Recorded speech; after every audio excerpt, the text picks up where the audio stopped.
భారత ఎదుగుదలను దెబ్బతీసే కుట్రలు అమెరికా ఎందుకు చేస్తుంది? భారత్, చైనా రెండిటిని కూడా దెబ్బతీసే కుట్రలు చేస్తుంది. మరోవైపున చైనా కూడా కుట్రలు చేస్తుంది. ఎందుకు? ఎదిగే వాళ్ళని తొక్కేయడం అన్నట్టు. అంతర్జాతీయ లెక్కల ప్రకారం గోల్డెన్ సాక్స్ లాంటి వాళ్ళ లెక్క ప్రకారం 2075 నాటికి చైనా ప్రపంచ నెంబర్ 1 ఆర్థిక దిగ్గజంగా మారుతుంది. $57 ట్రిలియన్.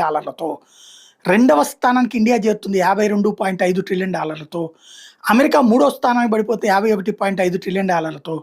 నాలుగో స్థానంలో ఇండోనేషియా 13.7, ఐదో స్థానం Nigeria 13.1, 6 Pakistan 12.3, 7 Egypt 10.4, 8 Brazil 8.7, 9 Germany 8.1, 10 Britain 7.6, 11 Mexico 7.6, 12 Japan 7.5, 13 Russia 6.9, 14 Philippines 6.6, 15 France 6.5.